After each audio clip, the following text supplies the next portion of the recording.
मेरे पीछे जिस बच्ची की तस्वीर आप देख रहे हैं, इसका जीना और जिंदा रहना वाकई कमाल है। घर में थी ये, जब आसमान से बरसे बम ने उसी घर को कब्र बना दिया।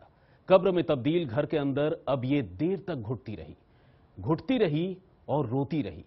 तभी कुछ लोगों के कानों में इस बच्ची के रोने की आवाज पड़ी। इसके बाद जो करिश्मा हुआ वो आप खुद देखिए अपनी आंखों से, बिल्कुल लाइव। और हां, आपको बताऊं कि ये तस्वीर बगदादी के इलाके की है।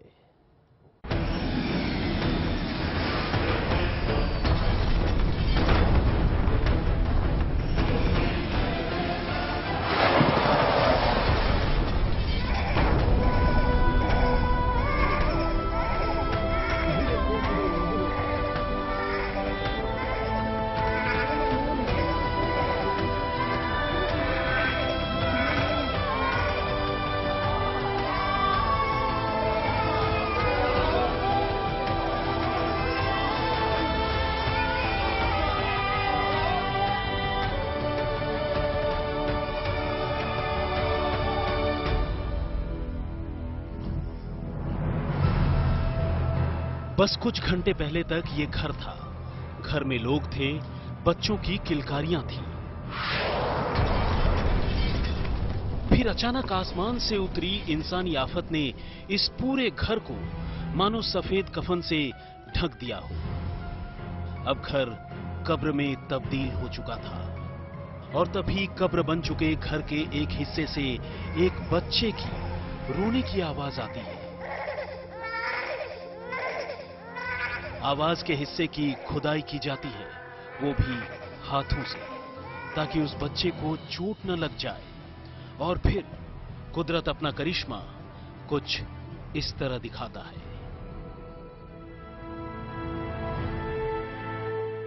ये भी करिश्मा है आज की सदी तेरा, मौत के शिकंजे में जिंदगी सलामत है। सीरिया से आई करिश्मे की नई तस्वीर।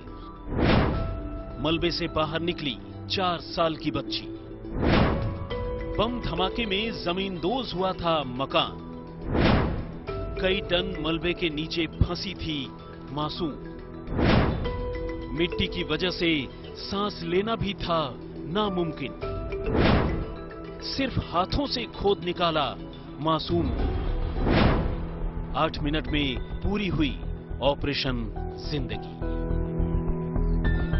ये तस्वीरें हैं सीरिया के अहम शहरों में से एक दमिश्क के एक ऐसे रिहायशी इलाके की, जहां अभी अभी आसमान टूटकर गिरा है। आईएसआईएस और विरोधी गुटों को सबक सिखाने के लिए शहर के ऊपर दिन रात उड़ान भरते फाइटर जेट्स यहां कब, कहां और किसके सिर पर बम बरसा दें, ये कोई नहीं जानता। और सबसे बड़ी मुश्किल ये है कि बम बेगुनाह और गुनहगारों का फर्क करना नहीं जानते।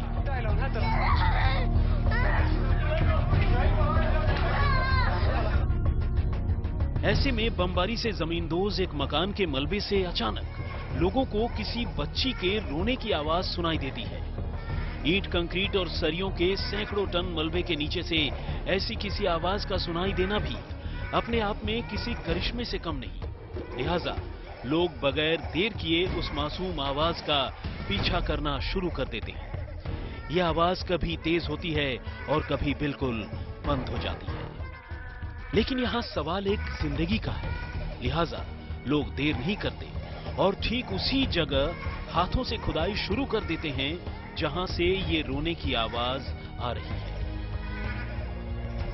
सच्चाई तो यह है कि ऊपर से देखकर सही अंदाजा लगाना भी बेहद मुश्किल है कि वो बच्ची मलबे के ढेर में ठीक किस जगह पर हो सकती है। लेकिन फिर भी कोशिश जारी रहती है और एक साथ कई जोड़े हाथ रेत और मिट्टी के साथ साथ कंक्रीट के भारी भरकम टुकड़ों को हटाने लगते हैं। और तब ठीक 5 मिनट और 40 सेकंड बाद एक दूसरा करिश्मा होता है।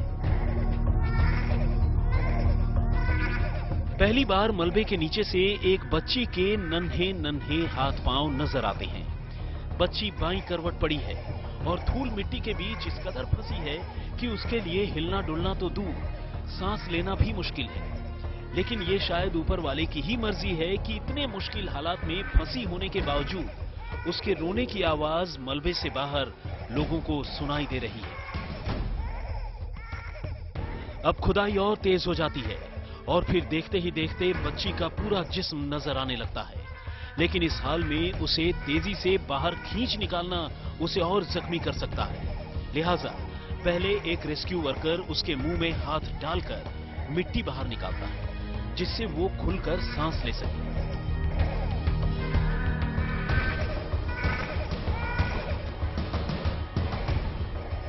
फिर हौले से उसके पांव आजाद किए जाते हैं।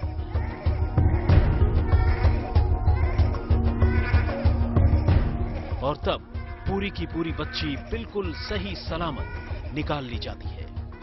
हालांकि मलबे में फंसे बच्ची के आंख, नाक, मुंह, कान हर जगह धूल ही धूल भर चुका है। मलबे से बाहर निकालते ही राहत कर्मी उसे गोद में उठा लेते हैं और इसी के साथ बच्ची की जान बचाने की खुशी में लोग ऊपर वाले का शुक्रिया अदा करने लगते हैं।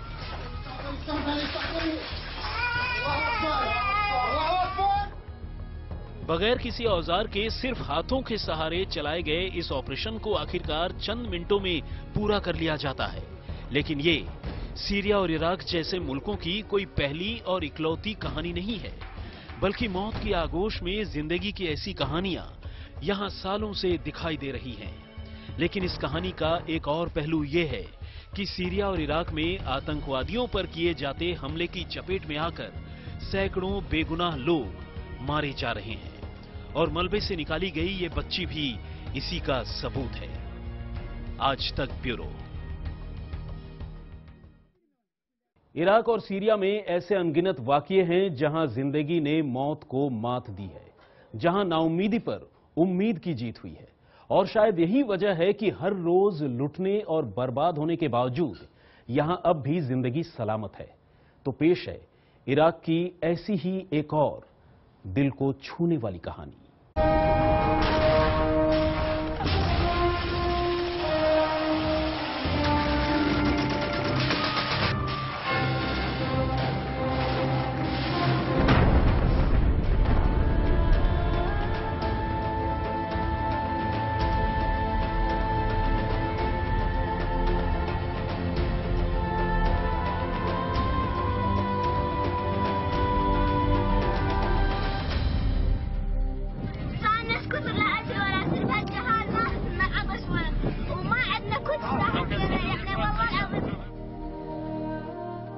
ये दर्द,